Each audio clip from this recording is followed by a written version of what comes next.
이 사마리아 여인에 대한 이야기, 우리가 찬양한 것처럼 많이 알려져 있는 이야기입니다. 그러나 실질적으로 이 본문에 대해서 여러 부분으로 또 바라보고 설교할 말씀이 있지만 오늘 저는 본질과 또 형식과 형식에서 본질로 나가는 법이라는 제목으로 설교를 하려고 합니다. 이 제목이 정해진 이유를 본문을 통해서 한번 조사해보도록 하겠습니다. 다른 강조점들이 많이 있겠지만은 첫째 사마리아가 어떤 지역이냐를 알아볼 필요가 있습니다. 여러분 머릿속에 지도가 그려져 있는지 모르겠습니다. 간단하게 그려보겠습니다. 여기 지중해 있고 밑에는 아프리카, 그 다음에 갈릴리, 요단강 사해 요렇게 나누고 여기가 갈릴리라고 그러죠. 이렇게 갈 수 있는데 산길이 금방 가는데 여기 요 지역이 사마리아, 요 지역이 사마리아, 여기가 남유대 지역. 그리고 이제 여기가 이제 예수께서 활동하시던 갈릴리 호수 이 지역입니다. 그래서 이렇게 가로질러 갈 수 있었지만 사마리아 사람과 유대 사람들은 상종하기, 유대 사람들이 사마리아 사람들을 개보다 못하게 여기기 때문에 항상 이렇게 둘러서 가는 길을 택했습니다. 물도 함께 마시기 싫고 접촉조차 하기 싫어했습니다. 왜 그러냐면 열왕기하 17장에 보면 이제 BC 722년경에 2년에 아시리아 제국이 이스라엘을 침공하게 됩니다. 그래서 북이스라엘이 먼저 멸망하게 됩니다. 그리고 아시리아가 펼친 정책은 혼혈 정책이었어요. 많은 위쪽 지방 사람들을 이스라엘 쪽으로 내려보내서 피를 섞어버립니다. 그래서 이 사마리아 사람이라는 사마리아인이라는 그러한 이제 부류의 사람들이 생기게 되었습니다. 이들은 정통성이 스스로도 없다고 느꼈지만 그에 대해서 너무 지나치게 이제 유대에서 이렇게 무시하니까 자기들도 그래도 하나님 자녀니까 말을 하면서 자기들은 그리심산에서 성전을 따로 만들고 예배하게 됩니다. 어쨌든 좀 혼합 종교의 형식으로 갔겠죠.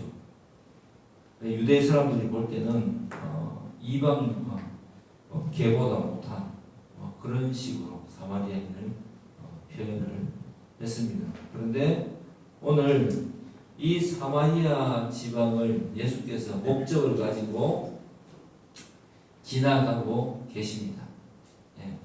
이 본문이 가진 의미, 요한복음 전체의 주제가 예수님은 우리의 구주이시다, 그리스도이시다, 영생을 주시는 참 주인이시다, 이렇게 이제 주제를 가지고 이 복음서가 기록이 되었다 이렇게 볼 수 있겠습니다. 그래서 예수님은 그냥 유대인의 예수님이 아니라 만유의 주이시요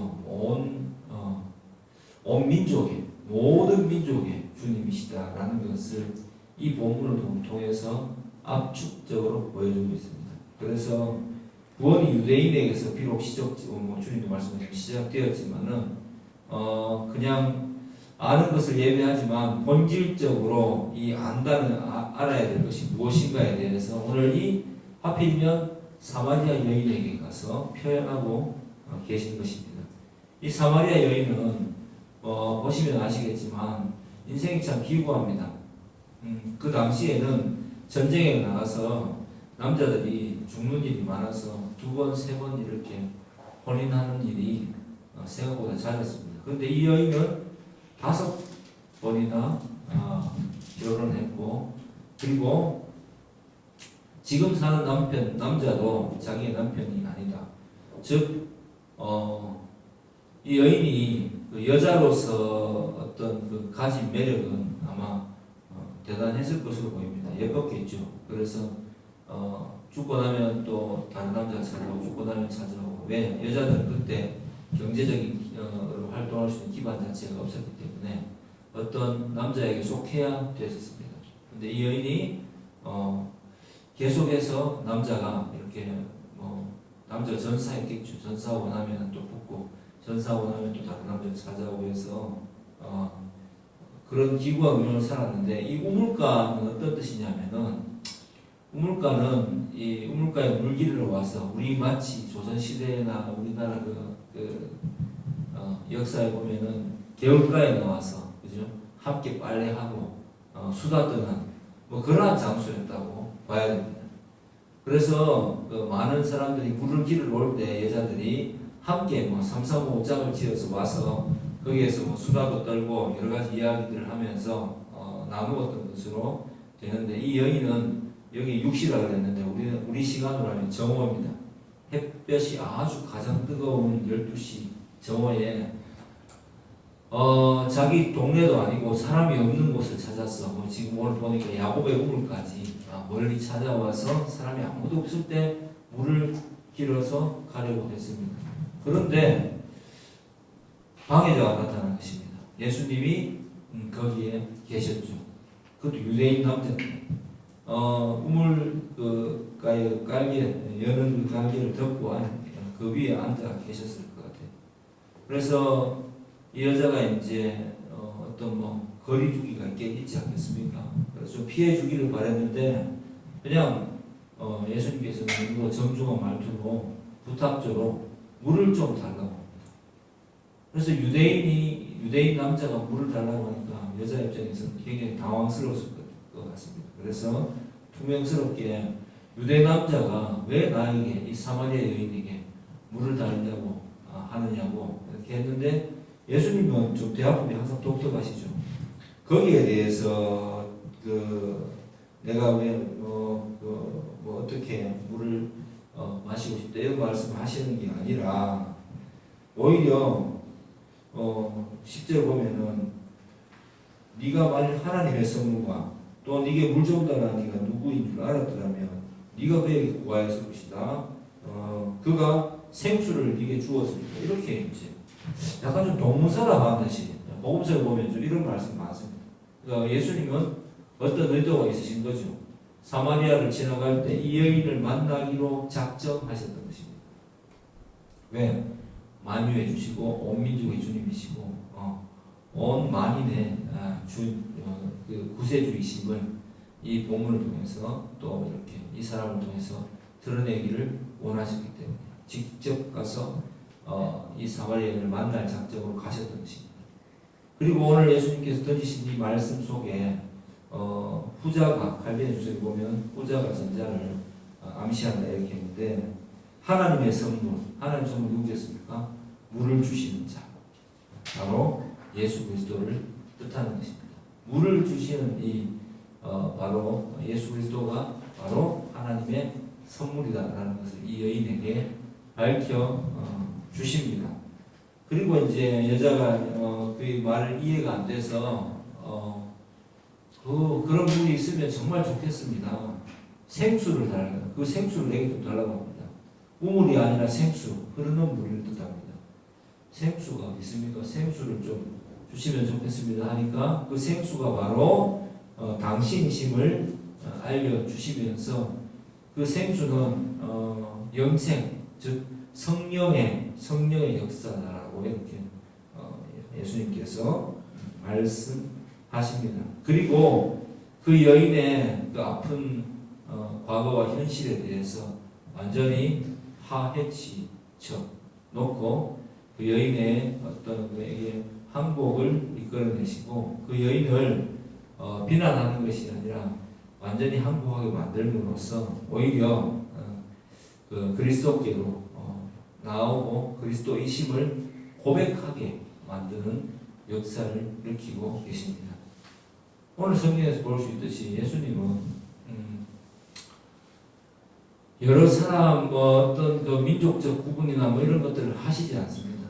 예수님은 특별히 이 요한복음을 통해서 유대인들이 비록 구원이 거기서 났지만 이 유대인에게부터 시작해서 모든 민족에게 펼쳐갈 복음에 대해서 상징적으로 이 장소를 택하시고 이 사건을 택하신 것입니다. 그래서 예수님은 이 여인을 구원하시기를 기뻐하셨습니다. 자, 그런데 이 여인이 가지고 있는 그 답답함은 무엇이었기에 꼭 주님께서 이 여인을 찾아가야 됐을까요? 이 여인은 아마 우리와 동일합니다. 우리는 그 예수를 믿는다 하지만 이 예수님을 믿는다라는 것에 대해서 어떤 본질적인 것들을 잃어버릴 때가 많습니다. 단순하게 예배 시간에 나와서 일주일에 하루 특히 참여하는 것만 그냥 그것을 다 했다고 생각할 가능성이 특히 우리 교회는 좀 높을 수도 있겠죠. 왜냐하면 일주일에 한 번 모이니까요. 그런데 이 여인은 또 나름대로 그 하나님 여호와 하나님을 섬기는 민족이라는 생각을 가지고 있었고, 이 여인은 나름대로 뭐 자기의 인생과는 또 별개로 또 어떤 종교적인 성향을 가지고 있었던 것으로 보여집니다. 이 여인에게 예수님이 하신 말씀이 알지 못하는 것을 예배한다라고 말씀하십니다. 너는 지금 체험치 못한 것을 아무것도 모르는 채 쫓아가고 있다, 이렇게 깨우쳐 주십니다. 역시 이 사마리아를 통해서 우리는 어쩌면 정말 그리스도께 집중하지 못하면 우리의 시각을 잃어버리고 우리가 무엇을 바라봐야 되는지 잃어버리고 그냥 이것과 내 현실과 신앙이 무관하게 살아갈 확률이 굉장히 높습니다. 왜? 일주일 동안 이 말씀을 잘 생각하는 경우가 드물 수 있기 때문에, 그리고 그 질문에서 내가 이렇게 답답함에 닥쳤을 때 그 질문에서 신앙적인 답을 찾아내려고 하기보다는 자기 합리화를 하기가 바쁘겠죠. 그런 삶을 살아갈 확률이 굉장히 높습니다. 그러면서도 여전히 자기가 신앙적이라고 생각할 경우가 많은 것 같습니다. 그렇지 않습니까, 여러분? 하지만 예수님께서는 이 문제를 해결할 방법에 대해서 바로 예수 그리스도를 온전히 아는 것으로 해결된다라고 이 여인에게 제시하고, 또 이 본질은 예배드리는 자는 예수님이 찾아오셔서 만나 주실 때 그때 이러한 역사들이 일어난다고 보여줍니다. 예수님을 만나는 것은 고통스럽지만 나의 현실 때문에 고통스럽지만 그 현실에서 완전히 자유해지고 그리스도를 바라보는 것으로 자기의 상태를 뛰어넘는 그런 것들을 말합니다. 왜 이 여자는 예수 그리스도를 만났을 때 처음에는 선지자라고 고백했다가 그리스도의심을 알고 그가 내가 행한 모든 일을 알고 있다라고 동네에 나가서 그 사람 만나기 싫어하던 그 여인이 동네로 가서 뛰쳐 나가면서 막 외칩니다. 나는 그리스도를 만났다. 그가 내가 행한 모든 일을 알고 계십니다. 자기가 행한 모든 일들이 사실 자랑할 만한 일이 아닌데 이 여인은 감격에 겨워서 이렇게 동네로 뛰어들어가면서 만나는 사람들이 외치고 있습니다. 왜 그랬을까요? 예수님을 만났을 때 진짜 인생의 모든 문제가 해결되었기 때문입니다. 자신의 아픔이 그다지 대단한 것이 큰 문제가 되지 않음을 그리스도를 만날 때 알게 되었기 때문입니다. 뭐 다른 말로 하자면 온전한 자기 자신을 내가 어떤 그 정체성을 그리스도 안에서 발견했기 때문입니다. 그래서 우리는 형식에서 본질로 나간다는 것은 우리는 막연한 어떤 어떻게 되겠지라는 마음에 그것을 어떤 생각들, 그냥 찬양하고 기도하고 말씀 듣고 또 똑같은 삶을 살아가고 생각이 변함없이 살고 그렇게 할 수밖에 없는 것이 저는 이런 것 때문이라고 봐요. 인간 자기 방어가 굉장히 강합니다. 자기 방어 기제가 강하기 때문에 자기를 어쨌든 합리화하려고 했습니다. 그런데 그것에서 벗어나는 것이 바로 성령을 받고 자기 자신을 객관화시키는 일입니다. 그리고 자기가 어떤 존재인지를 딱 이렇게 깨닫는 순간 인생의 어떤 그 살아가야 될 어떤 행동, 생각, 가치관들이 딱 정립되게 되어 버리는 것입니다. 자기가 누구인지를 아는 것이 가장 중요한 것이죠. 이 여인이 당한 일이 바로 그러한 일이고요. 우리가 추구해야 될 바가 오히려 나를 감추고 나를 드러내지 않고, 왜? 내가 내 자신을 보면 이 여인도 생각하겠습니다. 자기가 가장 추워하고 자기가 가장 답답하다고 느꼈는데 그것을 알게 된 것이 주님이라는 것을, 그리스도가 오셔서 이 모든 문제를 해결해 주실 것이라는 것을 오래 들었던 이 본질적인 문제를 해결받았기 때문에 막 다가가서 자기의 그 답답한 마음을 알아는 이 그리스도를 널리 동네 사람들에게 막 만나보라고 외치고 다닙니다. 우리 역시 마찬가지입니다. 우리 자신의 자아가 내가 내 속에 있는 모든 그 죄로 인해서 아직도 깨어지지 않고 고백되지 않는 이런 자아가 그리스도를 만날 때 깨어져야지, 완전히 깨뜨려져야지만이 새롭게 거듭날 수 있고, 또 말 그대로 거듭나고 예수님을 날마다 체험하는 삶을 살아갈 수가 있는 것입니다. 대부분은 우리가 신앙생활을 신앙이 왜 자꾸만 바울이 고백하잖아요. 나는 날마다 죽는다고. 왜 날마다 죽어야 되겠습니까? 뭘 하나를 알고 뭘 하나를 깨달았을 때 보통 본인은 한번 자기 객관화 실현되는 거죠. 그래서 본인이 이렇게 탁 깨어지는 어떤 역사를 경험하게 돼요. 우리에게는 믿는 자들에게는 기필코 하나님을 만날, 예수 그리스도를 만나게 될 때, 성령의 역사를 만나게 될 때 그런 중생의 체험을 경험하게 됩니다. 내가 정말 아무것도 아니고 내가 정말 주님밖에 없다는, 주님 없으면 망할 수밖에 없는 존재라는 느끼는 그 어떤 시점이 제일 처음에 찾아와요. 그걸 보통 어떻게 표현합니까? 첫 은혜라는 거죠. 첫 은혜를 받을 때 통상적으로 온전한 상태로 받은 사람은 없어요. 힘들고 어렵고 외롭고 답답하고 내 삶이 무너질 때 그리스도께서 우리를 찾아오셔서 만나주실 때 첫 은혜를 경험하게 됩니다. 그리고 두 번째 은혜는 어디로 가 있습니까? 세 번째 은혜. 보통 우리 신앙의 문제는 첫 번째 은혜를 받고 내 자신을 이렇게 오픈하고 주님 앞에서 오픈할 때 그때 고백할 때 비로소 열매를 맺는 것을 경험하는데, 그 결과로 우리의 삶이 조금 형태가 바뀌고 뭔가 채워진 것 같은 그런 상태에 되게 되죠. 뭔가 조금 되어가는 거예요. 그때 우리는 통상적으로 착각을 합니다. 그리고 이것을 지키려고 하죠. 그리고 이제는 타인과는 조금 무관하게 어떤 주님 앞에서조차도 내 이것을 지키기 위해서 애쓰는 모습으로 신앙이 약간 변질되게 됩니다.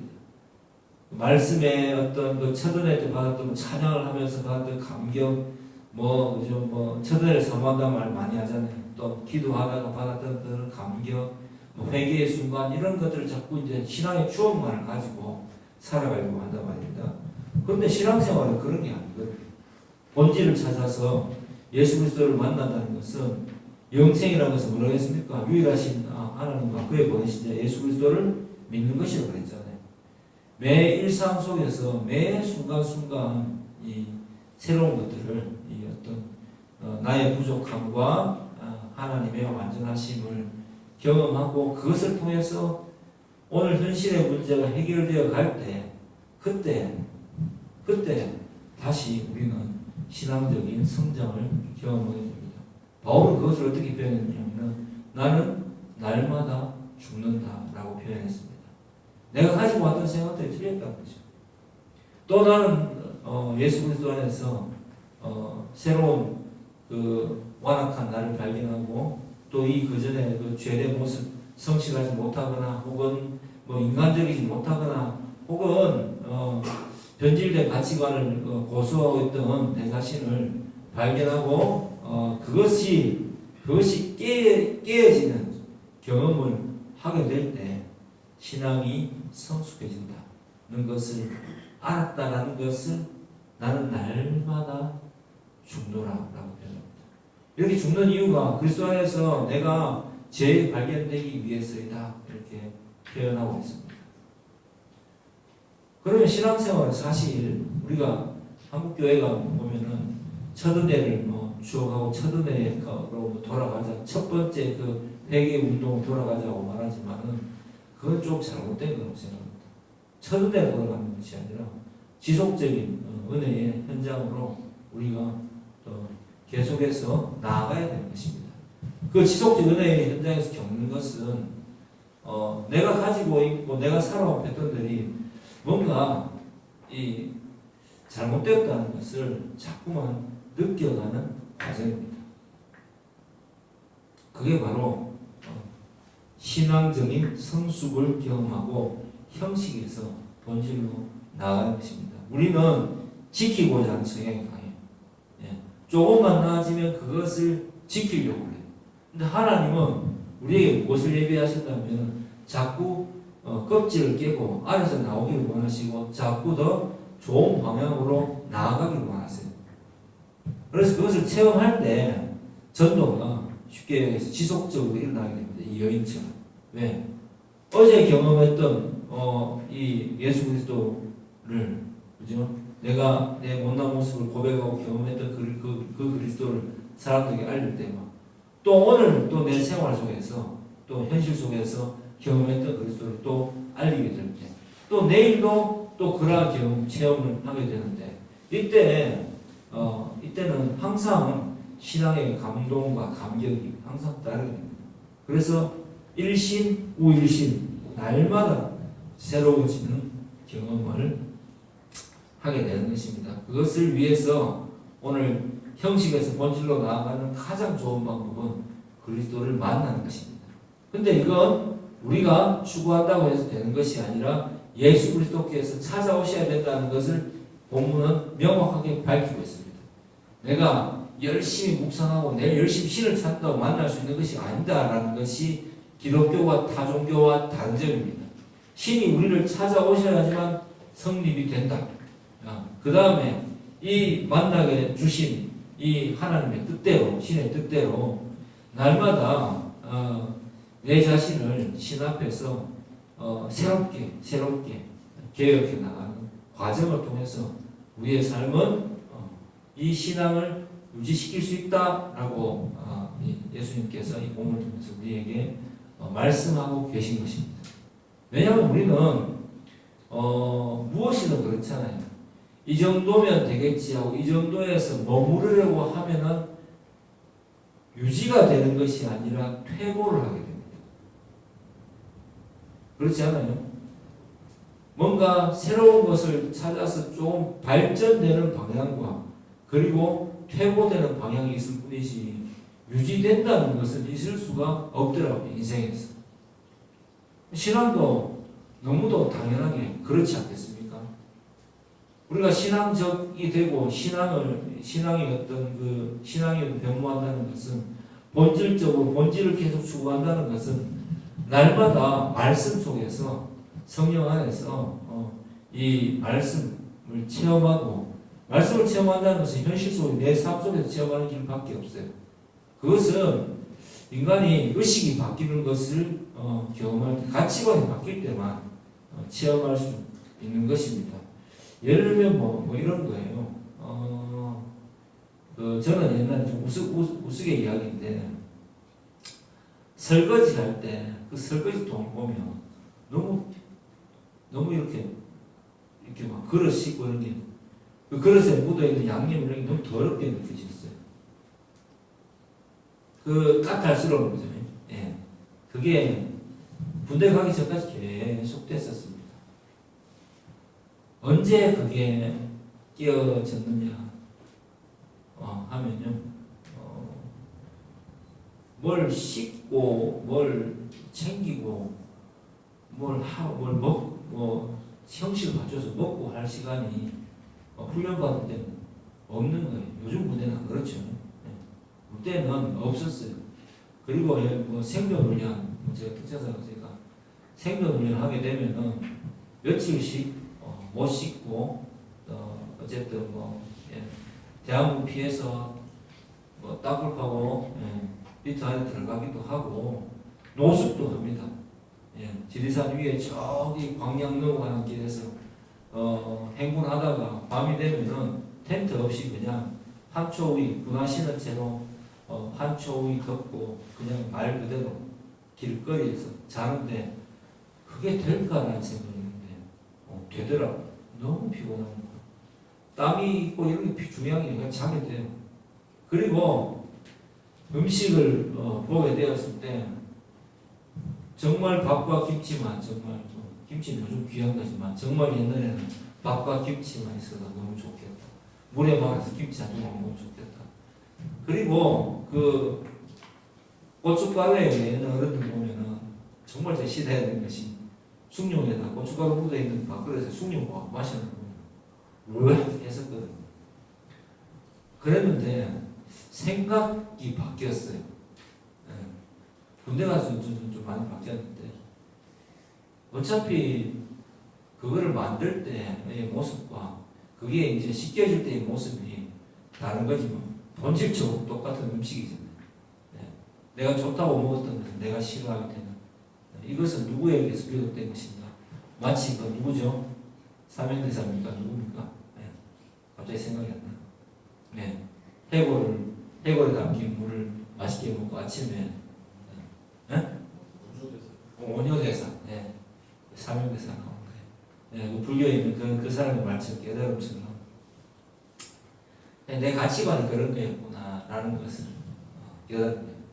그리고 이제 그런 시각으로 나와서 그 밖에서 이렇게 이제 전역하고 나서 교회에서는 이렇게 수련을 가거나 하면은 우리 집에 여집사님들이 상을 막 그렇게 치우고 닦고 행주를 닦고 설거지를 아무렇지도 않게 그런 것들을 하고 이런 모습을 보면서 야 참 대단하다. 나는 참 저런 것도 못하는 참 까탈스러운 사람이었는데 나도 그렇다면 이제 뭔가 바뀌어야 되지 않겠는가 뭐 그런 생각을 하면서 맨손으로 그냥 설거지도 하게 되고 퐁퐁도 묻히고 여러 가지 일들을 이렇게 대수롭지 않게 받아 드린 것 같아요.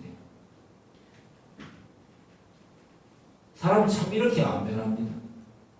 그게 사람이더라고요.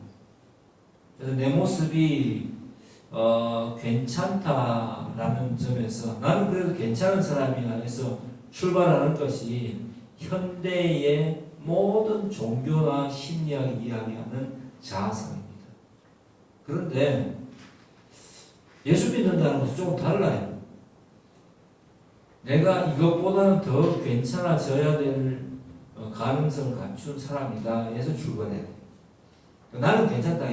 지금 이 현재 상태는 사실 그렇게 괜찮은 상태는 아닌 거지. 나를 좀 더 무조건 좋게 보려고 하는 것이 아니라 나를 좀 객관화시켜서 보게 되고 예수님이 없다면 나를 객관화시켜서 고통스럽죠. 근데 예수님을 믿게 되고 말씀 안에서 나를 본다면 그 고통은 이 사마리아인처럼 그냥 깨달음으로 승화되고 더 나은 방향으로 발전하게 됩니다. 이게 바로 예수님께서 우리에게 제시하신 형식적 예배를 넘어서 예수 그리스도를 이렇게 믿고 따라가는 것, 인도함을 받는 것이라는 추구하는 것, 나아가는 것이라는 신앙의 진정한 방향이라고 생각합니다. 그래서 바울이 항상 하는 이야기가 날마다 갈라디아에서 날마다 죽는다. 내가 내 몸 밖에서 나를 봤다.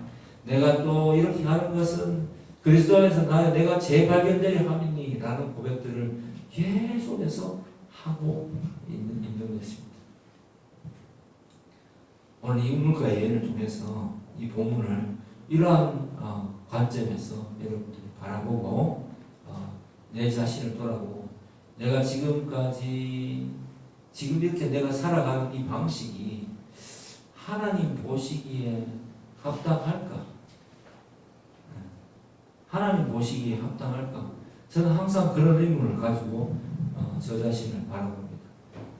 하나님 보시기에 얘는 말씀에 비추어 봤을 때 지금 내가 사람을 대하고 교회를 대하고 주변에 있는 뭐 여러 어떤 그 현실을 대할 때 이렇게 하는 것이 정말 신앙적인 사람이 맞는가? 라는 관점에서 출발하지 않는다면 그냥 우리는 그 자리에서 안주하게 되고 점점 더 퇴보하게 되는 그런 결과를 맞이할 수밖에 없을 것입니다. 분명히 기억하실 것은 인간은 발전하거나 퇴보하는 것이지 이 상태를 유지하는 것이라는 것은 없는 거예요. 나이가 들어가고 신앙이 성장할수록 성장이 돼야지 정상인데 성장이 되지 않으면 결국 자라남이 멈추면 어떻게 됩니까? 청소년기에서 머물러 버리면 어른 나이가 되는 것이고 어른의 어떤 중년의 시점에서 멈추어 버리면 성숙한 어른이 될 수 없는 것이고 그렇죠? 그렇게 뭐 악기도 마찬가지 아닙니까? 지금 내가 아는 그 안에서 계속 스케일을 돌리고 계속 그 했던 연주만 계속 반복해 보세요. 그 외에 다른 것을 할 수가 있겠습니까? 못하겠죠. 톤 하나, 뭐 형식 하나 바꾸는 것이 또 동반돼야 되고 뭔가 또 거기에 또 내 어떤 마음이 또 들어가야 되고 이렇게 하면서 타인이 봤을 때 모르지만 내 자신은 분명히 내가 변화되어 간다는 것을 알 수 있을 것입니다. 고정관념을 좀 깨야 됩니다.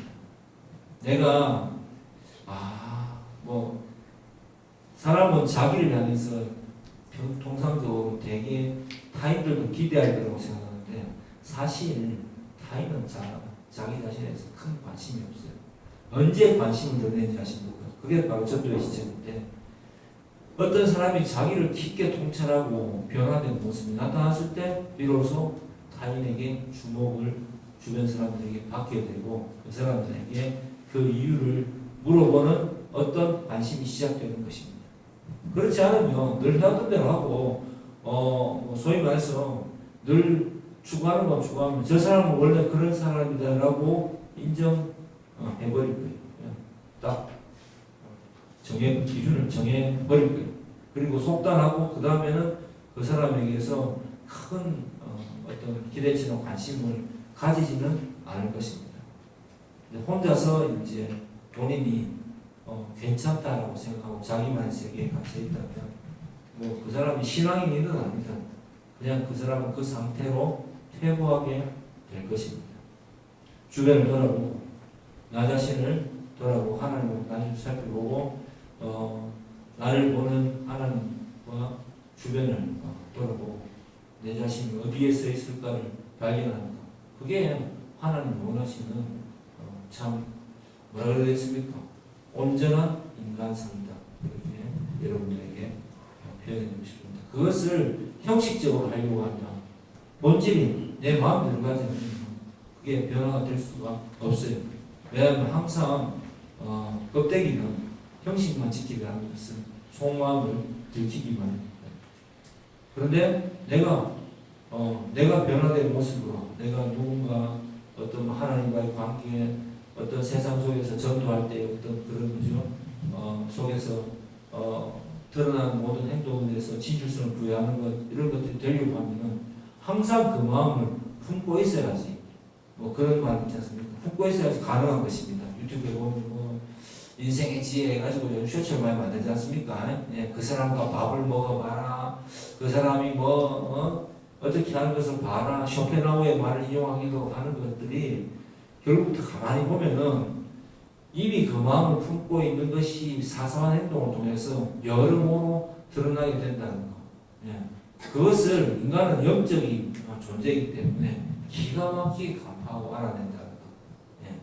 그게 바로 세상에 많은 철학자들이나 사람들이 하고 있는 말들입니다.